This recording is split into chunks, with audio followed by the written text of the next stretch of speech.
According to one legend, the game of golf was first played on ice by the people of Holland. I can imagine what thoughts that brings to a golfer's mind. Trying to play the game on a beautifully conditioned golf course is tough enough. Imagine what it would be on ice. Then, too, they call the game of golf goof. Perhaps they knew something. At any rate, these are the tools of the trade of a professional golfer. Of all the games of sport, I don't know a game that is more of an individual challenge nor tougher to master. If the game of golf has ever come close to having one man dominate it, that man would be Ben Hogan, affectionately known in golf history as Bantam Ben. We'll be back with his story, a story of a legend, in a moment. Texans are proud of many things: the Alamo, the Astrodome, oil wells, and Ben Hogan. Hogan is also proud of Texas. The man who has traveled the world now lives just 75 miles from where he was born. That was in the tiny town of Dublin, Texas in 1912. There were 3 children in the family. Ben was the youngest. The resemblance to his father was apparent from an early age. I know we used to go rabbit hunting, at least he did, every time it snowed down our little town called Dublin, Texas. And I drug the rabbits home for him. That's about all I could do in those days. We came to Fort Worth when my father was very ill. His profession was blacksmith. He was an excellent man. He was a poor man. He used to ride me around the block on our old horse almost each day. He used to lend almost all of his money to other people. And, of course, he died when I was 9 years old, and my mother went to work as a seamstress in a store there in Fort Worth.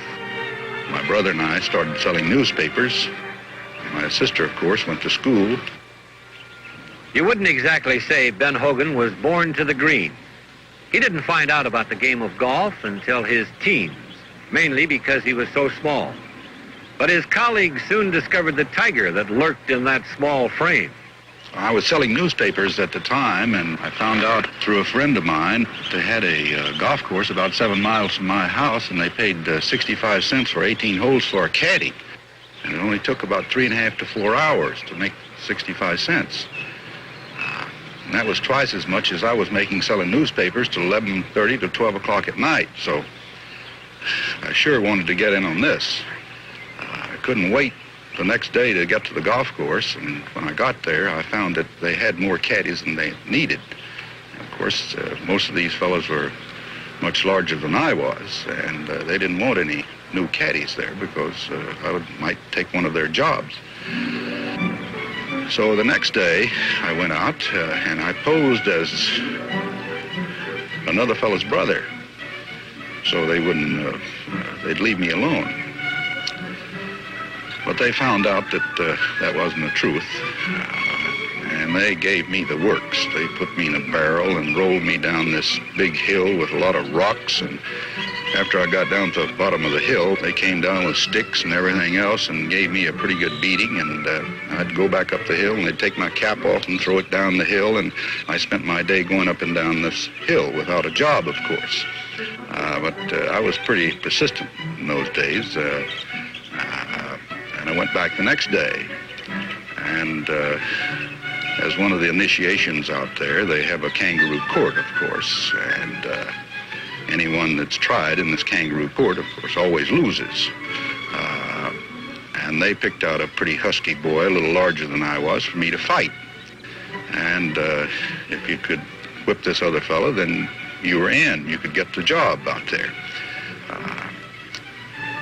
And after selling newspapers for a couple of years, I was pretty handy with my fists, and I gave this boy a rough time. And I got to be a caddy out there, and after then, they left me alone. Hey, the golf ball didn't do you any harm. Why try to kill it? I'm just practicing, Mr. Gibbs. You're the new caddy, aren't you? Golf ball's pretty sensitive. Now try another one. Remember, take it easy. Yes, sir.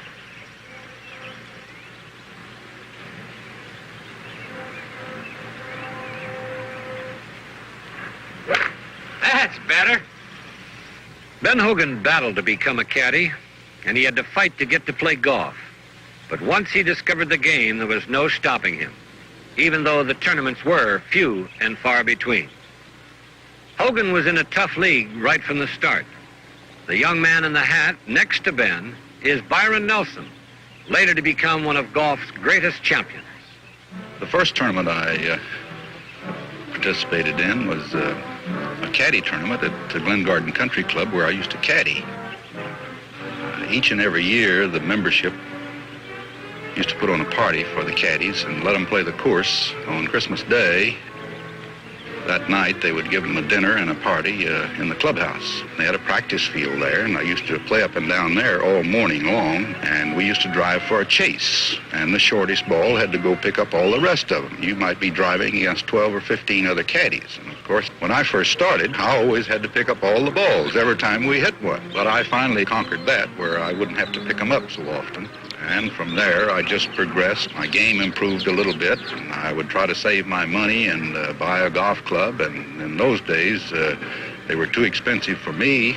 I didn't have the money or anything to buy golf clubs out of a golf shop or a set of clubs. And there was a dime store in Fort Worth where I used to save up $1, and I'd go down, and they had a great big barrel of golf clubs, and I'd every couple of weeks, I'd go down and buy one golf club. And I finally got a set of old wooden shaft, slick-gripped clubs that actually weren't any good, but they were mine.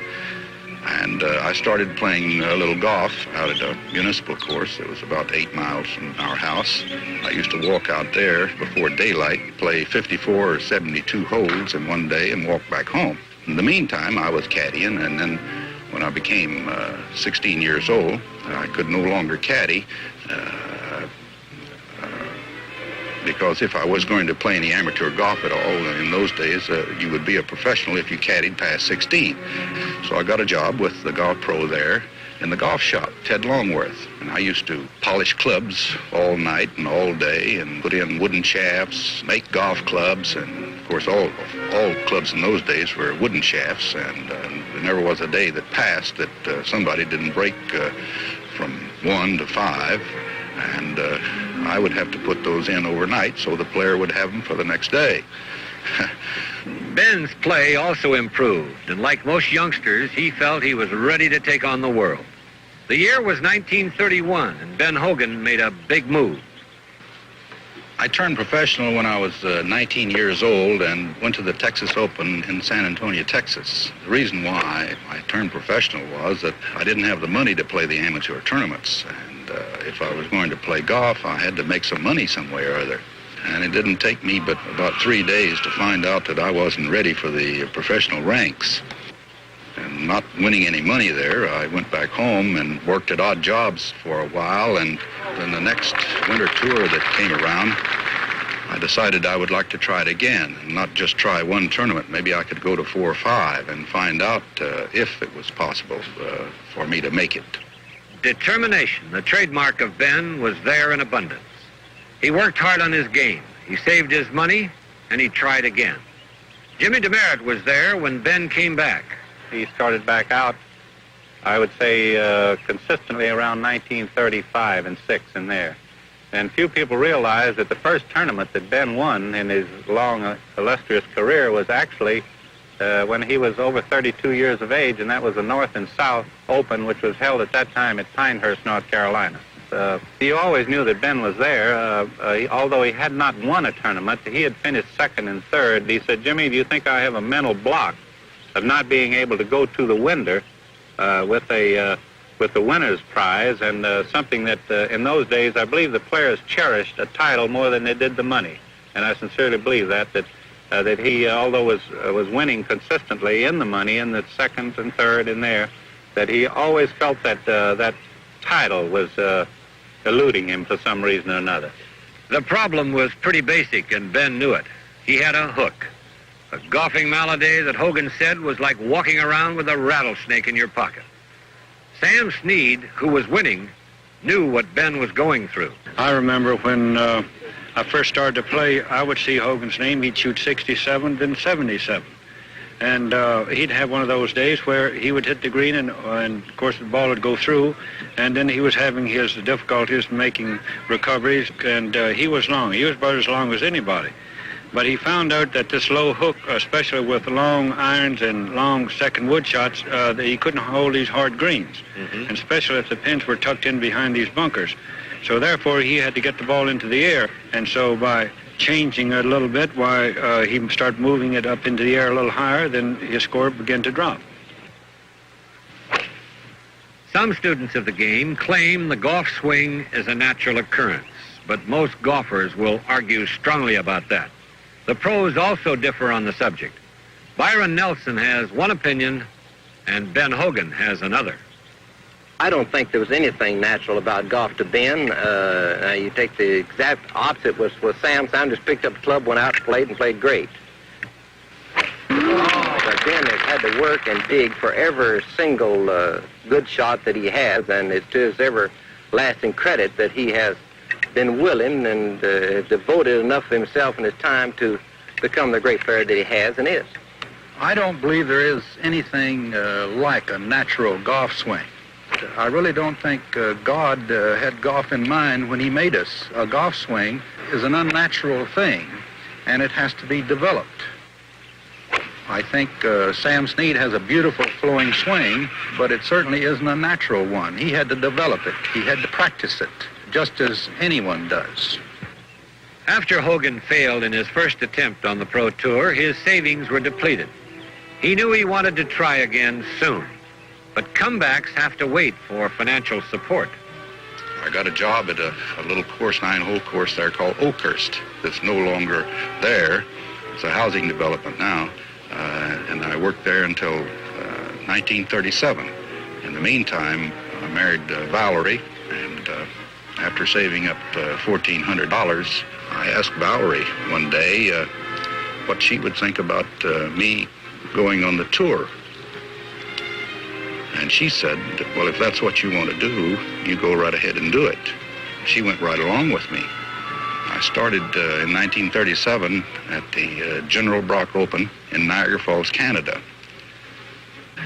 I think I won $50 there and $75 in a driving contest, and on through the summertime, through Detroit, Chicago, and whatnot, and then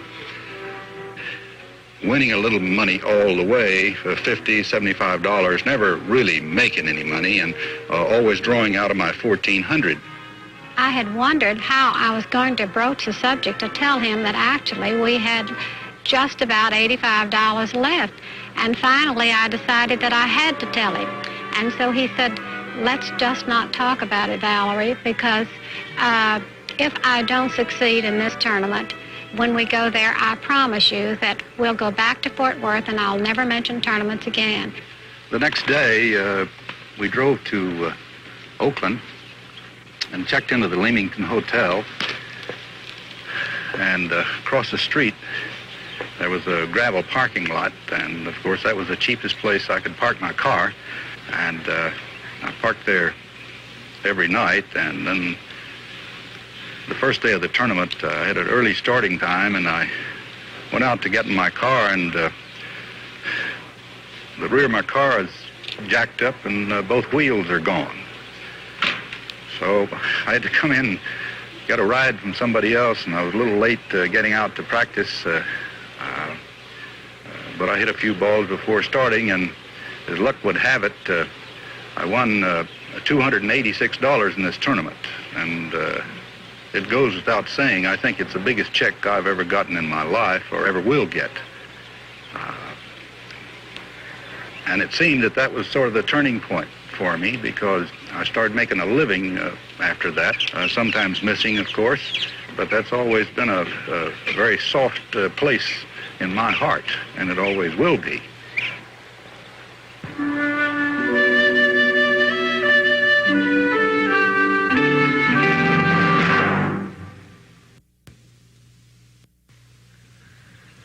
Ben Hogan came to be called the Wee Iceman, a nickname given to him by his fans in Scotland.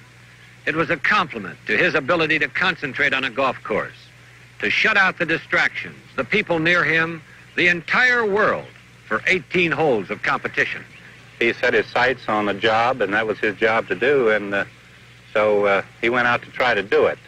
And he was the kind of a man that out on the golf course that he liked to concentrate on the wind and on the conditions on the turf and so forth, and there was never a fellow that was more exacting than he was in the game, and therefore when he went down the fairway with this concentration on his mind, that he appeared to the gallery that he wasn't friendly, but he's far from that, because I've spent many wonderful and happy hours with Ben with a lot of good belly laughs.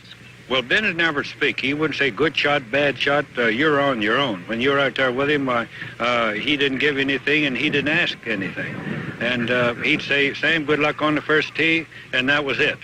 And they're on your own. Or maybe if you're on the green, he'd say, well, Sam, I think you're away. While I'm playing, I have little or no sense of humor. I wish I did have. I'm no Bob Hope at all, and I tell a very bad story. I would like to appear as a happier fellow. I am actually happy, but while playing golf, I give it the best I can give it. I love to play golf. That's what I'm there to do, play golf. I'm not there to tell funny stories. And I try to play as well as I can to give some of the people that might be watching a little pleasure out of watching me. I try to smile and laugh and tell stories in the locker room after the game is over, not out on the course.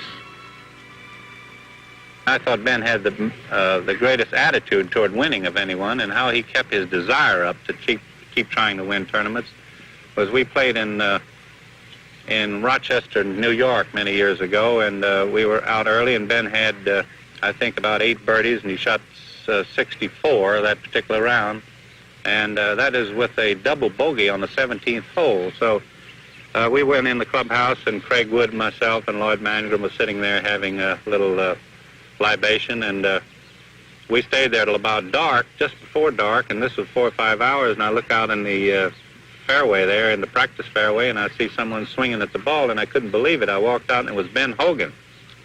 And I said, Ben, what in the world are you practicing for? You had a perfect round today, 64, and you had 8 birdies, and why would you be out here working? And he said, well, Jimmy, he said, there's no reason why a golfer can't birdie every hole. So that's the attitude that he had toward the game. Ben had the confidence he needed, and he started reeling off the victories. He was golf's leading money winner for 3 straight years, 1940 through 1942. After a hitch in the service, his game was better than ever. He came back to win the big ones, the PGA Championship in 1946, the U.S. Open in 1948, the PGA again in 48. Ben Hogan was number 1, the top of the golf world. And suddenly, it all came crashing down.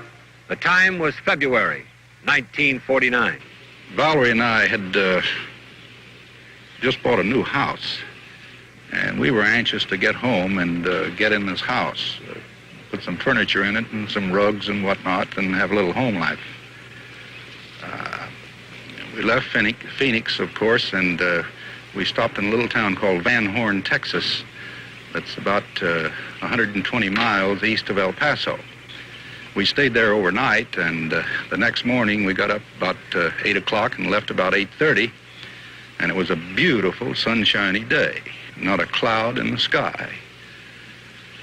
And we started driving, and about 15 miles out of Van Horn, I thought I had a flat tire, and I couldn't understand it, so I pulled off the side of the road.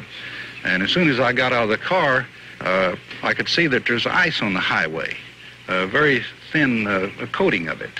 So I slowed down. After getting back in the car and driving on, I slowed down, and then we ran into a ground fog, and I couldn't see anything. I suppose I slowed to 10 or 15 miles an hour, watching the center line and the side of the road.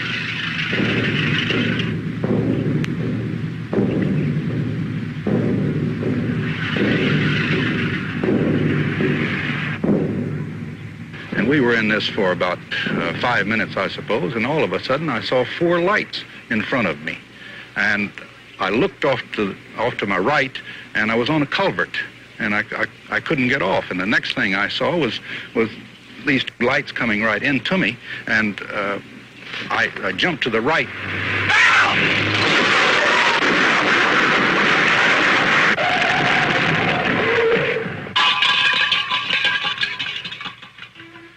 I lost consciousness, and the next thing I remember was that when I came to, I looked all around me and I didn't know where I was.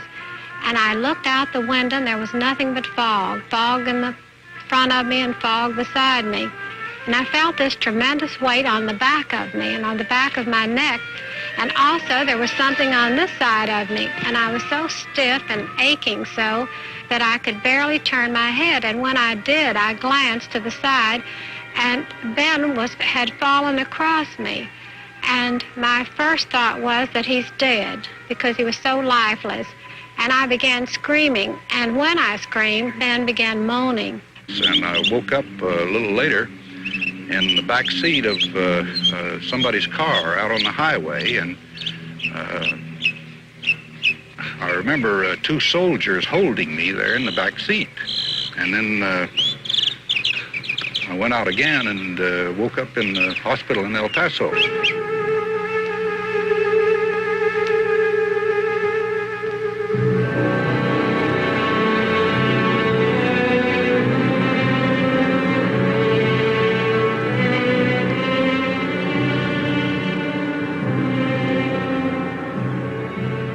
When Dr. Oxner came, Ben's brother asked me to speak to him and ask him, would Ben be able to walk again? And he was the only person that gave us any encouragement, but he admits later that at the time he didn't realize what golf involved, and that when he meant Ben might be able to walk, it meant only just to be able to get around.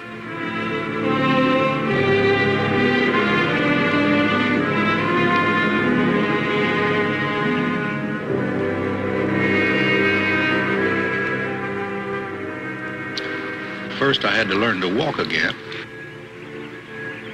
I had bandages from my feet up to my hips. The first day, of course, I got out of bed and walked around my bed. The next day, twice around the bed. Third day, 3 times. Next day, maybe around the room. And, I must have worn a hole or a track in that room, going around and around. He was supposed to walk a certain amount each day. And once when I was in another part of the house, I didn't realize it. And when I went back, he had disappeared. And he was supposed to go with me, and we would walk perhaps a half a block, and then the next time we would take a little longer stroll. And on this day, it was even raining. And I looked for him. I couldn't find him. And I went outside. I knew what had happened. And he, believe it or not, he had walked 3 blocks in the rain. But when it began to rain harder, I found him standing on the corner with his umbrella. And of course, I stopped the car and made him get in. But he would do things like that, and that's why I worried, because I knew that he pushed himself too hard.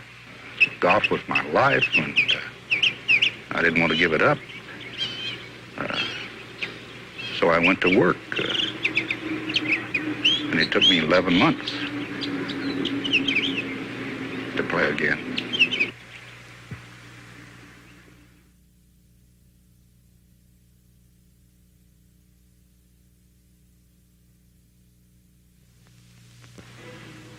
As word of the accident spread, the sports world was stunned. The first reports were that Ben Hogan was dead. Jimmy DeMeritt, his closest friend, will never forget the moment he got the shocking news. I never shall forget in 1949 that I drove into Tucson and was playing in the Pro Amateur when I received the horrible news that Ben actually was dead. So we went in. I was playing with our friend Del Webb, and we go in, call the State Highway Patrol, and they insisted that he was in serious condition, and but was okay as far as his life was concerned. And I managed to play in the tournament, and then went to the Hotel Du Hospital, which was in El Paso, and Ben was lying there, but apparently recovering very fast. And he had made a settlement for a pretty sizable some, and so I said, Ben, I said, after this settlement, I'm sure that you call the dispatchers and want to know if the bus is on time again. Ben Hogan may have been out of golf, his name removed from the sports pages, but he was far from forgotten. Letters and messages poured in from the public that Hogan thought regarded him as a cold fish. It was to have a profound effect on his outlook and his comeback. I believe it was probably the most wonderful experience of our lives when all of these letters and messages began pouring in, because what impressed both of us most, I think, was that they were from people who never had seen Ben or never had seen me. And in fact, they were from people who admitted they never had been on a golf course, never played golf. I think it did something to me that it's hard to describe. I was always known as a mum fellow, not talk very much,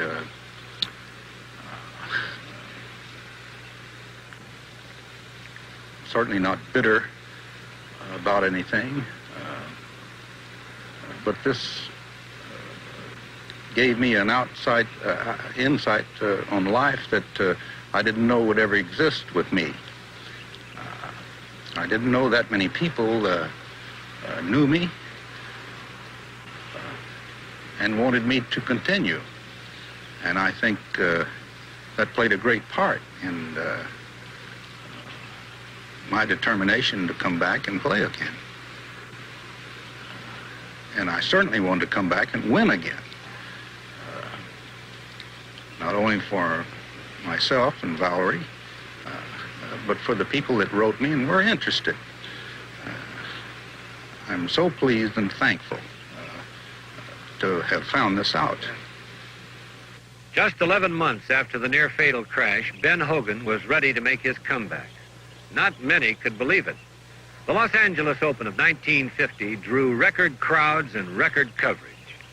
Hogan wasn't sure he could do it either, but he had worked very hard at home, and he knew it was a question of whether those legs, bandaged heavily, could carry him for an entire tournament. The sports world marveled as Hogan reeled off great golf despite some cold, rainy weather, which certainly didn't help those aching legs. Ben not only made it through 72 holes, but came in with a score that looked good enough to win. The only man who could catch him was Sam Snead. Sam birdied 2 of the last 3 holes to tie. That meant Hogan would have to go another day, another 18-hole round in a playoff. I lost the playoff on the first hole, actually. I played my tee shot as far to the left as I dared, but I hooked the ball just a little bit and went out of bounds. And of course, giving Sam a shot in those days was just disastrous. You just don't give Sam a lead, because although he's a terrific golfer and won many, many tournaments, he seems to run better from the front. And he got in front right from the first hole. Sam played fairly well, and I played a bad round of golf. Nevertheless, I was so pleased with my showing there, because I knew then that I could play again and go 72 holes in competition. Hogan was back. He may have lost, but he showed that he could take the pressure again, physically and mentally. The great sports writer Grantland Rice summed it up. The people whose hearts went out to Ben when he was in the hospital, the great galleries that followed him around the course, were not applauding a winner or a loser. They were applauding a dead game guy, and they'll keep on applauding him. For, as a wise man once said, courage never goes out of fashion. So I have the honor, and a very great honor, of introducing a man who the record books will show lost a tournament today. He didn't lose. His legs simply were not strong enough to carry his heart around. Great golf matches are legendary. One of the most unforgettable was the playoff between those 2 old rivals from the caddy ranks of Texas, Ben Hogan and Byron Nelson, for the Masters Championship in 1942. Going to the 6th hole, I was three strokes behind, and I managed to make a great 2 at the 6th and catch 2 strokes on Ben where he got in trouble, made a bogey, and then I was forced to make a great eagle at the 8th, and finished the round in 69 against Ben 70 after being 3 over par at the end of 4 holes. And I feel for sure that those last 12 or 13 holes are the greatest golf that I ever played in my life.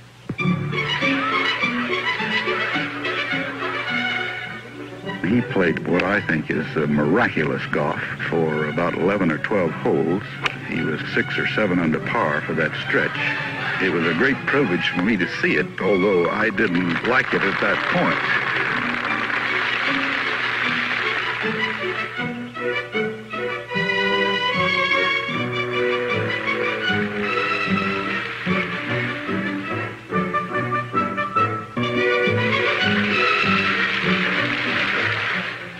I think this day he probably played his greatest golf. And playing that type of golf and that many holes, 6 or 7 under par for 11 holes at Augusta, is something to behold. The most famous playoff was to come later at San Francisco's Olympic Club in 1955. By that time, Ben Hogan had won 9 major championships, including the U.S. Open 4 times. A record seemed within his grasp. I think the greatest disappointment I've ever had in a playoff was when Fleck beat me in San Francisco for the Open. And it seemed like it was a greater disappointment to me because I was positive that I'd won the tournament by 3 shots. I walked in the clubhouse and the newspaper people told me that there was only one person on the golf course that had any possible chance of catching me, and that was Jack Fleck. And I believe at that time he had 4 holes to play, and he needed to birdie 2 of the 4 holes and par the other 2.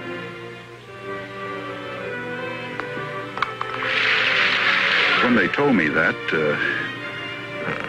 I was sort of satisfied because I would have hated to have been out there trying to birdie 2 of those last 4 holes because they're certainly not easy ones, and they're demanding of all the skill in golf that there is.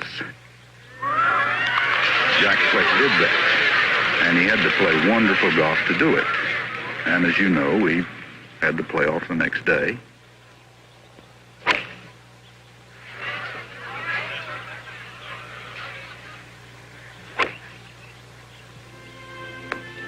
Fleck's putter hadn't cooled off overnight. The little-known pro from Iowa made some fine putts on the first 9 and held the lead over Hogan. Hogan made his move down the stretch, and the last 2 holes were crucial. I recall him having me 2 shots going to the 17th hole.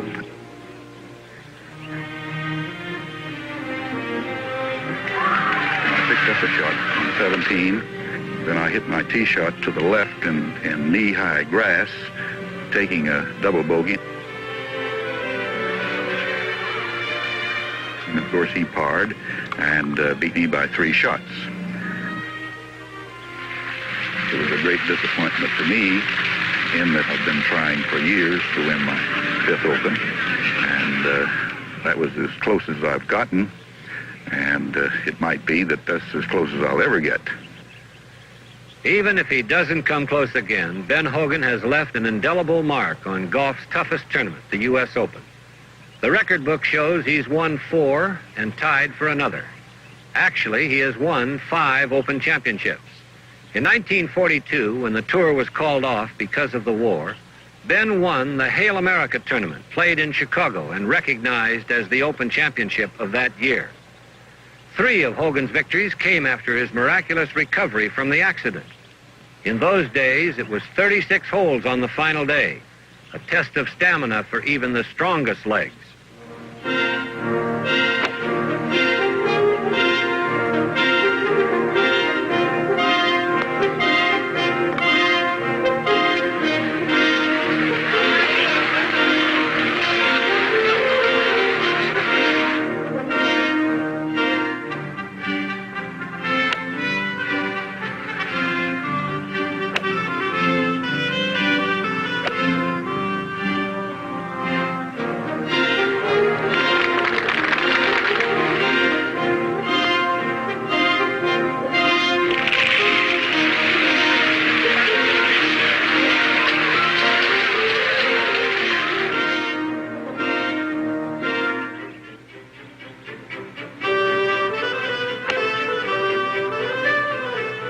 suppose every golfer always has aspirations of winning the Open sometime during their life. I think that's the ultimate, which it is. They invariably pick out the better courses. They doctor them up to make a completely fair test, but to use every shot and every club in your bag. And when you win an Open, it really does something to you, because you say then to yourself, well, maybe I've arrived.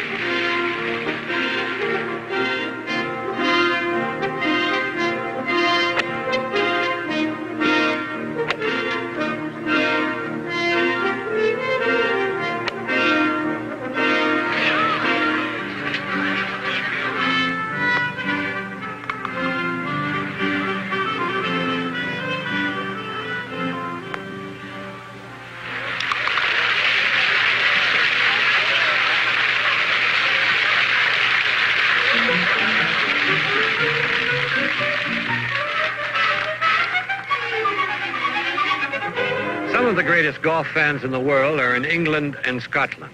They had been clamoring for years to have Hogan play in the British Open, but he had always said no.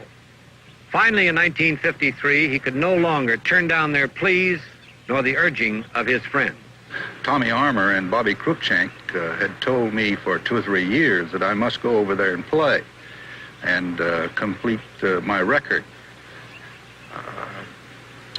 And I had a telephone call from Walter Hogan telling me that I must go, and that I must go that year, 1953. I still was undecided where to go or not, because of many things, the weather, the changing of the golf. I didn't know whether I could make the transition quick enough or not. We went over, and I had about 6 days of practice there, and each day I felt this pressure on me of having to change my game very fast to fit the conditions and the course and the small ball. And I kept realizing now why these fellows wanted me to go over and play. I think they wanted to see me get beat, which is all right. I'm glad they persuaded me now. I never shall forget the first day that I played in the tournament, the first hole. Every other time in all the practice rounds, I'd hit a drive and an 8-iron or maybe a 9-iron to a blind green over a hill. The first day of the tournament, the wind was coming right at us from the green, and I hit a drive and a 2-iron as hard as I could nail them, and I was short of the green. I got around in 73, which I was very thankful for, and of course I certainly wasn't leading the tournament, but I don't believe that I ever had that much pressure before or since in having to make the transition, first off, and the next thing, since I was the Masters champion and our Open champion, I just felt like I had to win this tournament. There was just no other out. And thank goodness I did. And now, I thank Walter Hogan for calling me, and Tommy Armour and Bobby Cruikshank for encouraging me to go. It's a fine golf course over there, and the people are just wonderful. And I made a lot of friends, and again, I'm just so thankful that I went over and played. He was coming home a hero, and America could hardly wait to trot out the brass bands and hurl the confetti.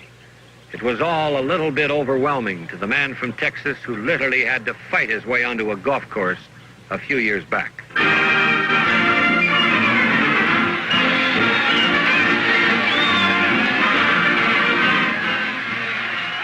We got off the boat, went in limousines, of course, to this ticker tape parade, and I must say that there's nothing ever hit me more. And I just couldn't believe it. I still don't believe it. For a little fellow from Dublin, Texas, it's just unbelievable.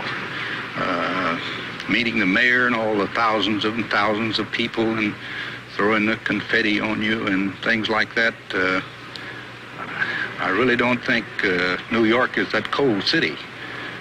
I think it's a very warm place, at least it is to me. I'm so grateful for it.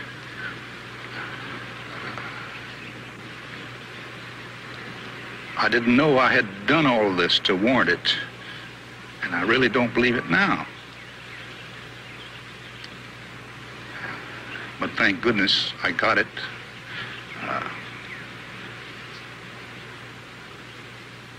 I hope they aren't sorry. I'm not.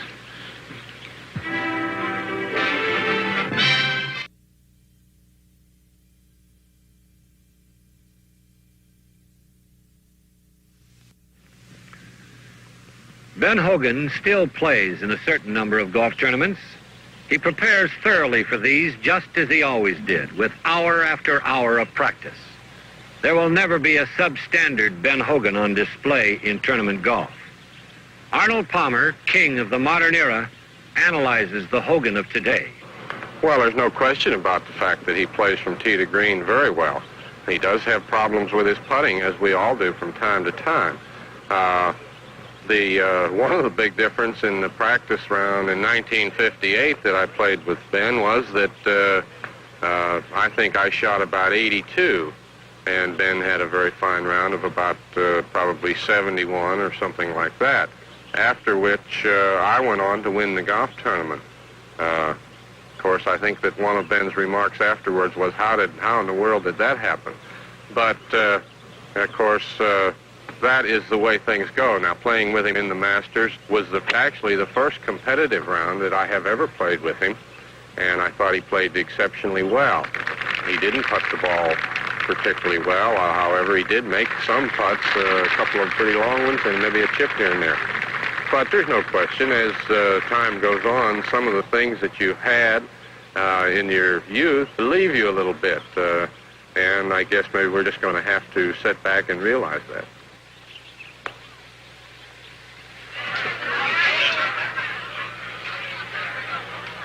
I think that Hogan and Snead, Nelson have been very exceptional men, I think, in their field. Snead is one that has been a very agile person and probably does nothing really but play golf. I think Hogan's ability to keep his game in the condition that he has been wonderful. I think this comes about, though, simply because they have a great desire to play golf and a great desire to win. They have the competitive spirit that made them great players to start with. And, of course, the fact that they don't want to play golf in a sloppy, haphazard manner is something that keeps them playing as well as they do at their present ages. Yes, trouble on the greens, the yips, as Hogan calls them, has made it painful for Ben in recent years. He's not afraid to talk about it, though, can even laugh at himself. Jimmy DeMeritt is sure the problem was caused by the intense fires that burned within Hogan. I don't think there's a golfer ever lived that was successful that didn't get mad at himself. You notice that the past few years that he's had an awful lot of trouble controlling his composure and his nervous system. The fellow that throws it off and expresses himself, and I certainly think that a man should have that privilege of being able, as long as he's not injuring anyone or uses abusive language, I think that he has a right to throw a club in the air or kick the ground or whatever he so desires to do. But Ben was a sort of an introvert, kept it within himself, and I think that's one of the reasons that it used up his nervous system, and now those little 2.5 and 3 foot putts look like 20-foot side hillers to it. I agree with Jimmy about the nerves. It's awfully difficult starting out or in the middle or at the end of one's career to overcome nervousness, nervous jerks on the green, short shots around the green, and if you watch me on the green in a tournament nowadays, you'll see me shake and jump and everything else. It's not that I want to do those things. I just can't prevent them. Each and every one of us fight it to hold them intact. Oh, I am putting much better, Tom. I'm getting the putter back a little quicker. It only takes me about 2 minutes now instead of 5 minutes to get it back.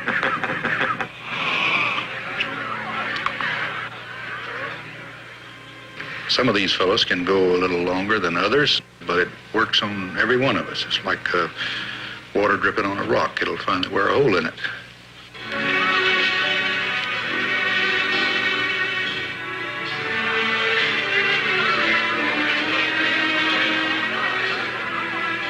The toughest part of tournament golf is to keep your keenness from week to week. It's very, very difficult to do. As I understand it, through doctors, your body chemistry changes every 18 hours. And it's pretty hard to be keen, keep your muscles toned and your thinking tuned to a golf game.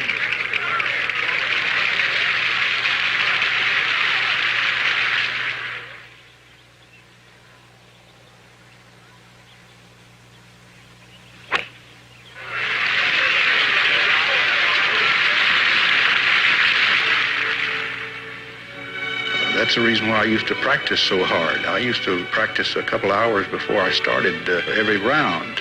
I wanted to know which direction the ball was going in that day. Then after I'd play around, I'd sometimes come in and practice again. And the fellow said, well, aren't you tired? And I said, sure, I'm tired, but I have to know where it's going. I don't want to be rested and shooting out of the rough all day long.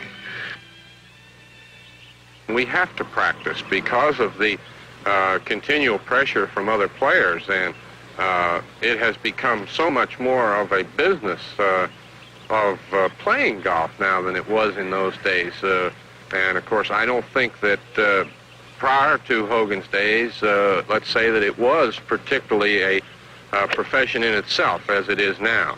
A popular game as it is, or more popular game, and certainly has brought many, many players into it as a profession than we had ever, or they had ever thought about in those days.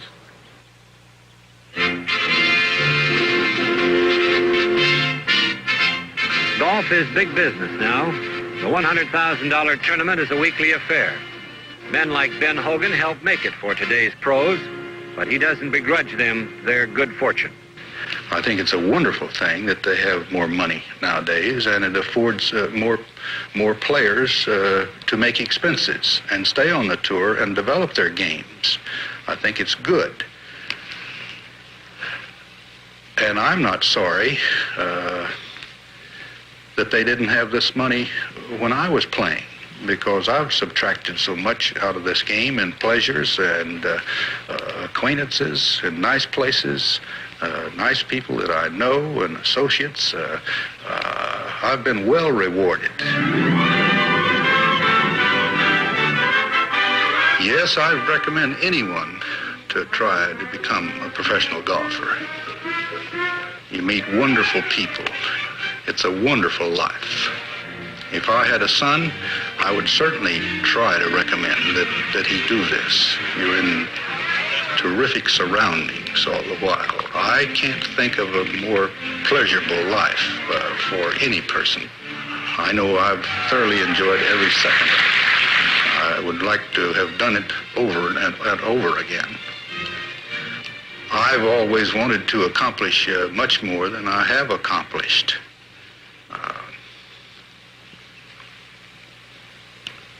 Naturally, I would have loved to have won more tournaments than I've won. But I have the thought nowadays of hoping to put back into golf what I've subtracted. And I'd like to put back much more than I have subtracted. And God willing, I will.